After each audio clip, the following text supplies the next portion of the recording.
Good day thinkers, thought leaders, progressives, and dreamers. I'm Craig TheWriter Stewart, and this is So Much to Say YouTube TV. These are my thoughts, in my voice, on black shit, white shit, gay shit, and everything in between. Now, So Much to Say YouTube TV is the place that you come to learn and grow. So go ahead and hit the like button, the share button, and the subscribe button. And turn on that little bell so that you get a notification every single time that I go live or I upload something new. Now sit back, relax, and enjoy the show. Y'all been worrying the shit out of me about Aunt Scott.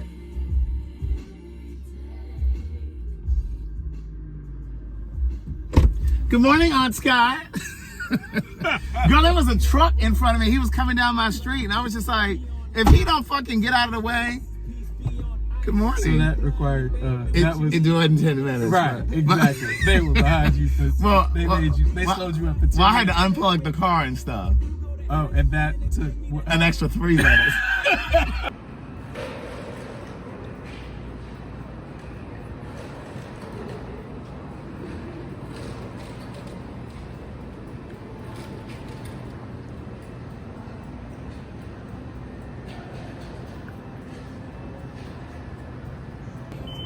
Since Scott purchased the tickets, I'm going to go ahead and get us, you can get whatever you want over here at the concession stand. No, I don't need to. Oh, you got your gift cards. Years, like, are you serious? Yes, my mother would give them to me every Christmas, and I've never used them. Oh my God, he got all these AMC gift cards. But so we're planning to maybe do a conversation. This is Patreon, but we're planning to do a conversation on the live about our review and our thoughts of Origin, if Scott can contain himself, because he might be too emotional. He might be a basket case and may not be able to discuss it. Okay, hi. He may not be able to discuss it, so time will tell. But they have been asking about you, Scott. Where is Scott? We miss Scott. How are you? Hi, how are you? Can I get you started with number one combo, popcorn and drink? What size is it? Is it? Can I get different size? Well, you know what? I want an icy, so Okay. I'm not gonna get that. But I do want popcorn too. You want a large? No, I want the regular. Well, wait. Are you Are you sure? eating popcorn? I'm gonna eat some popcorn. But butter? You eat butter? Yeah, I want butter. Okay, In well- fact, I want you to fill the thing up midway, No, and we we're can gonna get you- right, and then I'm gonna put some Just like- popcorn. Yeah, and then I'm gonna bring it back. Okay, so yeah. I can also give you a tray if you want to like split the popcorn too. Oh yeah, that would be great. Okay. So is that it? Now, Joe Bird, are you charging us for this tray? Nope, that tray is for. Does it matter? Right. Right. I want a slushy too, You want icy? please. All right. Will this complete your order? That's Yes. all I want. Yes. Do you have a Stubbs Rewards account? It's okay. I juke it out. It's fine. Total $27.74. Oh my God, $30. Ooh, for some popcorn. Times We're talking about that. are I hard. got this manual. Oh, I'm sorry. It's okay. He trying to make you earn your money today, Joe Bird.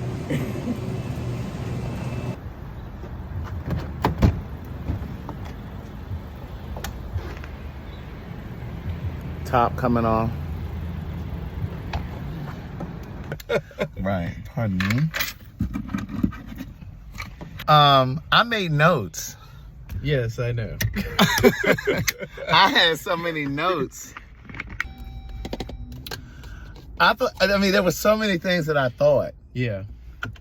There were so many things that I connected with because I have often said, and without really knowing why I'm saying that, it's an intuition that I felt that everything's just not about race. A lot of things are, but most things aren't. Like, it's about right and wrong. But I've never thought about the cast and my own role in a cast. You know, like I was talking about the other day, like about my mother even like saying to me, like who like people that I brought home, who is their family? Who is their family? Yeah. Wanting to know things like that. Are they of a good pedigree? That's right. Yeah. Really is what right. it is. Exactly. And, you know, interestingly enough, that was one of the first things that I wrote. Like, and I've talked about this on my live so many times before, when it comes down to customer service. Oh, yeah. It's not always racism. No. And I've said this so many times, oftentimes as black folks, we'll ascribe bad service to racism, because there are so many other areas where racism shows up. Right, yeah. And I've said so many times, I'm like, well, is it racism or is it just bad service? Yeah, it's... Because when we go into a black-owned business and the customer service is horrible, yeah, what is it then? Right. Well, and we're accepting of it. Exactly. Which, I mean, a lot of people are. I'm not, but a lot of people and to that point, when you go into a black-owned business as a black person, yeah, the caste is at play too. That's Because right. if you recognize me, yes, because you expect a certain kind. Right, or you'll seat me faster than you'll seat those other black That's people right. that you don't recognize or That's that you right. don't know. But the other, like, a part of that also is, like, and I often think this, like, white people aren't very nice to other white people. Right. Black people are not nice to other black people. I just did a post about black women being unkind to other black women. Gay men are Nasty to each other. horrible to one another. Like, it is, you know, so it exists it's everywhere. a cast, you know, and you know what it reminds me of also? Privilege. Like we Yes. talk about white privilege often. Yeah. And I've had this conversation with Madison before. Every community has privilege. So I'm very aware of my privilege, Mm-hmm. and I think about it often, right? Mhm. Like, and this is what, you know, Wendell and I talked about yesterday, is it's one of the reasons why I don't speak openly. I censor myself when I'm in That's your seatbelt. when I'm in certain situations, Uh-huh. because I don't want my privilege to come out. Just because. But I'm aware. I think about that, right? Like, because I don't want to sound. I don't want to sound like I'm unaware of other people's circumstances. And sometimes unconsciously, like I talked about it yesterday, like I'll ask questions. You know, like I was speaking to my boss last week about something. I can't remember what he said, but I made just a really kind of a comment about it, and he was like, well, you know, that's not everybody's experience. And I immediately was like, oh, you're right. Like my perception, my perspective. But that's with anybody though. Yeah, right. You know what I mean? Sometimes you have to think, like you have to Yeah. really think about the words that you're saying before you actually say them. Right. Because your point, your perspective can be skewed based on your experiences. Right. And, you know, like you think about, I don't know, it just is. But just circling back to what I was just saying a Yeah, moment I'm ago sorry, about I'm gonna- every community has privilege. Absolutely. So I had this conversation with Madison. They're the and I said to haves her, and the have-nots everywhere. in every community. So like I said to Madison, I said there are trans girls who have the privilege of passing Yes. as women. Yes. And even if you know that that person is trans, they still have a level of privilege and passability That's right. and acceptance that a girl that you can look at and tell, oh, that's a man. Which allows them to navigate the world Differently. Same Even- thing when it comes to gay men. There are gay men who can pass as straight, Yeah. and some will do that. There are gay men who are less masculine. I mean, more masculine than others. So there's more privilege that comes with that. because they're more assimilated. They're more accepted because, oh, you're not like them little queens over That's there. right. Da, da, da. That's like right. every community has privilege, and so I've pushed against that. Like when we talk about white privilege, yeah, white people do have privilege, but let's not be fooled. There are black folks in other communities That's as well right. that have privilege as well, and we utilize that privilege and we enjoy that privilege and don't often share that privilege because it is comfortable. Well, but I don't know, how are you supposed to, like I talked about this yesterday about how, you know, growing up, I grew up in an all-white neighborhood. There were 3 black families. And our next door neighbor, Mr. Harley, who was the sweetest man ever, would take me hunting with him, would take me fishing, would take me camping with his kids. And he rode around with a Confederate flag on his truck. Because he liked you. That Well, doesn't mean he liked all black people. I also think that he made the distinction between black people and niggas in his mind. And he never said that. to me, Perhaps. but there are a lot of white people that think Well, like it's the that. same as like my cousin Byron. My cousin Byron accepts me. He did the cover for my first book. He did the cover for my third book. But he has problems sometimes with gay men who are too flamboyant. And so he thinks So he gay loves me. versus faggots. There you go. But my question was, So you don't get a pass either, Mr. Harley or my cousin. well, my question is like, so you said people get comfortable and they don't share their privilege. How am I supposed to share their privilege when that is in the case of Mr. Harley or in the case of your cousin, that's their own vision that they have Right, but that's not an decided. example of privilege I'm talking about. I'm talking about Madison, for example, has the privilege of being able to pass as a woman. Yes. But that doesn't mean that But how she does should. she- That doesn't mean that she should deflect and turn against girls who can't pass. Oh, and I the same see. thing Yeah, with yeah. A gay boy Yeah, who doesn't get bullied for being overly feminine. That doesn't mean that I shun gay boys. You know, because you see it in the gay clubs. Like when we used to go to the clubs, like you'll see gay men standing to the side reading a queen to the side because the queen isn't there voguing or acting too feminine or whatever it is. And I will never forget, years ago, I overheard somebody say, well, if a queen can't be a queen in the club, where can the queen be a queen? Right. You know what I mean? Like you're getting judged out in the world, Yeah. but then you can't even be in the club Right. with your lipstick amongst your own.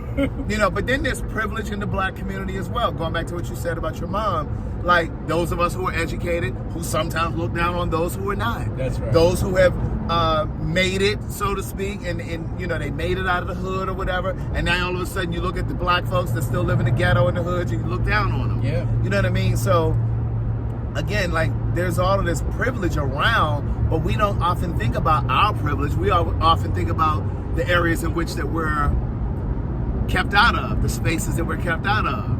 Yeah. You know what I'm saying? We don't really think about the space that we're enjoying and occupying. Right. You know, and but the access that we have. the access that we have. Yeah. So, like that scene in the movie, I almost cried. I think, well, actually, a tear did come down. A tear did come down in that part when the man was explaining what happened when he was 9 years old at that pool. Oh my God, yeah. I cried because, primarily, because I told you I binge watched a bunch of interviews yesterday with Ava DuVernay and Anjanou Ellis. After like screenings, they were doing like talkbacks and stuff. And so someone in one of the videos that I watched asked, "Do you think the little boy at the pool will really be okay?" And Ava said, "Oh my God, that was such an artist question." She said, "I loved you for that question." And she said, "No, I don't." Yeah, because we carry that around. And you never forget. You never forget that. You don't. That was a seminal moment for that little boy. Yeah. And all of those little boys there, the man who was telling the That's story right. as well. But remember how they highlighted that little boy lived to be 82 years old. He carried that with him until he was 82. That's right. Yeah, absolutely. So I'm not going to tell you what every- happened, but in the movie, this little boy was. All of us carried something like that. I remember being called sissy, fag, and punk by my cousins. Right. The same people who tell me that they love me. Yeah. The same people who tell me that they're proud of me. That's right. And the same ones that can't wait for me to come home to visit and want to be around me. And the same ones that brag on me. Oh, that's my cousin. These were the people who called me sissy, fag, and punk first. Yeah. And we are, but the connectedness of that is that every single person is carrying around. You can't make it through this life without being unscathed. That's right. You can't make it through this life. And that's one of the fears that I have about having children. Because you can't protect them from everything. No. And even from your own stuff. Yeah. No matter what your intention is to be a great parent and all of that, you're going to bring some pain. Right. Or trauma. Traumatize your child. In some way. That's even right. if it's indirectly. It's inevitable. It's unavoidable. Yeah. You can only put your best foot forward, and make your best intention. But also in that scene at the pool. Just so y'all know, before the movie started, Craig tried to hold my hand. Actually, I touched your thigh. Whatever. Your inner thigh. But what did I do? You slapped my hand and moved it. He said, "I don't dyke." No, that ain't what he said. But you know, but too, Scott, I also realized in that moment where it changed that little black boy at the pool. Yeah. It also, and I made notes on it. It also, in that moment, let me see how I wrote it. I said they were forced to choose between the white people who were okay with the little boy getting in the pool. They were all okay. The people that were on his team and his coach, they were all okay with the little boy getting in the pool. Yeah. But they were forced to choose between what was right and what was wrong because of what they wanted to do. It was hot that day, so they did what was comfortable and what was convenient for for them. And even though that little boy had to sit on the other side of the gate, and wasn't able to get in the pool, telling the people what happened. It's like and they should go see it. Right. It was like what was more important to them was we wanted to get in this pool. Yeah. Where that was the moment where they could have all taken a stand. That's right. And because you either stand by and say nothing, stand by and do nothing, or you become an agent for change. Yeah. Yeah. And then also in that moment, that little boy, from that moment forward, became acutely aware of things like that. That's Not even things as damning as that. Yeah. But even microaggressions. That's right. Yeah. You start to become aware of that. You can't avoid it. You go through, you're forever changed. That's how you see and navigate the world. His molecular structure changed in that moment. That's right. Yep. Now the part where I sobbed, where it was when her cousin died. Yeah. Now well, when she called. Yeah. What she said. Mm-hmm. Yeah. Yeah. That was when I lost it. And it was kind of unexpected to me because I knew I had to ask you. I was like, is she on dialysis? Right. And I didn't see her dying. No, absolutely not. That was kind of shocking. But when I'm gonna tell you when it foreshadowed though. When she went to put that oxygen mask on and Isabella looked at her. And I said, remember I said to you, she looking at her like, don't start this. Right. Yeah. Not But now. she knew though. Yeah. She knew what was getting ready to happen. But that movie also made me wonder, and I've thought this before, why Black and Jewish people don't have a better, closer relationship. Well, they used to during the civil rights. Yeah. Because a lot of the big proponents were Jewish Yes, people. indeed. And the Jewish people were coming down south to register voters. Yeah. And marching with That's Dr. right. King. But what happened? I don't know. It made me think about that. But also I think Jewish people can fully assimilate. They can. It's like when they ask the question, do you think Jewish people are white? And Mary said, yeah.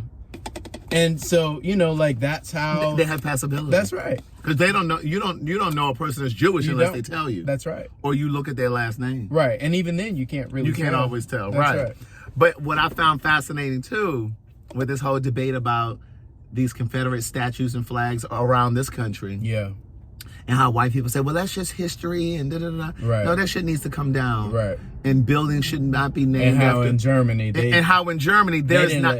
don't have a statue or monument, any reminders of Hitler. Not one.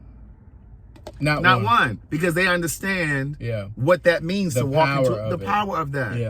Yeah. But and how it doesn't allow anything, there's no healing. Exactly. There's no healing. Exactly. But you got schools here named after slave owners. Or Andrew Jackson. Right. Or, government buildings and things like that. Yeah. Or on a $20 bill. Shit. And the reason why, correct. And the reason why Ava wanted to have this movie come out before the 2024 election, because, and the way I wrote it was, what happened is happening again. Oh, absolutely. And it's happening slowly. And if you can't see it, you're blind. Honey. Because the same way that they were burning those books, they were burning books in this movie. Yep. All of these books about Jewish stories and just all of, they were burning them. They didn't want any information about Jews. It's the same thing that they're doing down in Florida. They may not be burning them per se. They're banning but them. they're banning them. That's right. They're removing the education from the school system. Which I'm sure Caste is one of those books. Exactly.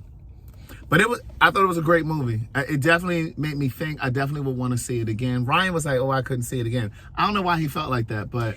Well, it's really heavy. It is heavy. It's also the other thing that's layered in there that's a little bit more subtle is love and aging and your own personal history and honoring people that have come before you and your parents and their perspective. And like, you know, when her mother was saying, you know, like, what was he doing out walking at that time and not, like, you know, like, everybody's perspective is different, right? And that was a generational thing too. Yeah, absolutely. Because it was her mother that said, well, why didn't he just answer him? Right. But somebody like me would be like, I ain't gotta answer that motherfucker. That's right. I ain't gotta explain to him why I'm out here walking, that I'm coming from the store, why I have a hoodie on. That's right. I don't have to explain that.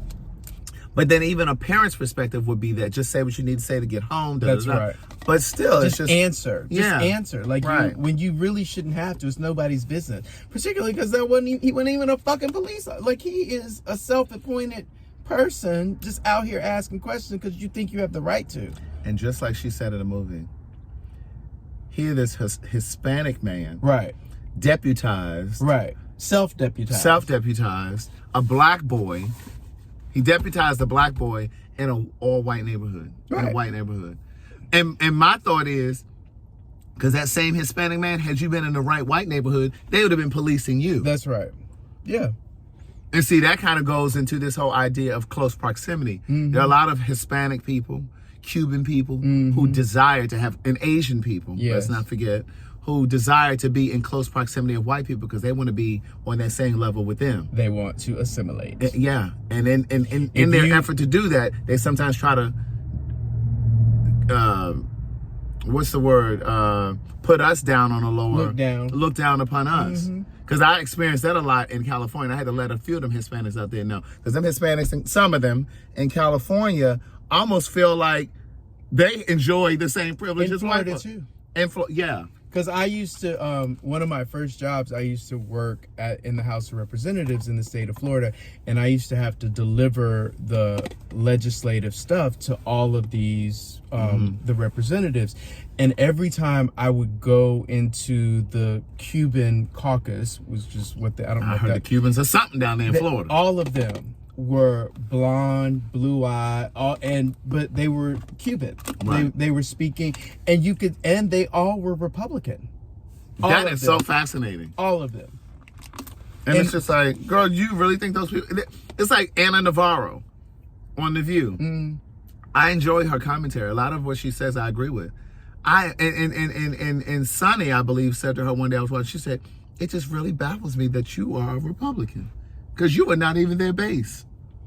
Well, but so, you know, most Cubans or most Latino people are traditionally Catholic. Yes, they are. And so they don't believe in abortion. They believe, you know, like they have more, you know, for lack of a better expression, traditional values. So, which are more aligned with the Republican Party. But it's like you're voting for people who are trying to keep you out of the country. Basically. Or don't want you here. Don't even want you here. Yeah. You're voting for people who had Latin children in cages. And even so, but that is where it comes, the caste comes into play. Because you all look the same. That's right, but you're not. But you don't think that they're the same as you. That's right. And you've come to this country, you want to distance yourself from that. Just like there are a lot of Hispanic people who come to this country and don't want their children to learn Spanish. Right. Because they want to distance themselves and they want their kids to be able to assimilate. That's right. But that was so fascinating the way she broke that down in the movie too about, you know, ostensibly when you look at Jewish people and German people, they all look white. Yeah, absolutely. So it's not, it's not relegated to race. It's not race.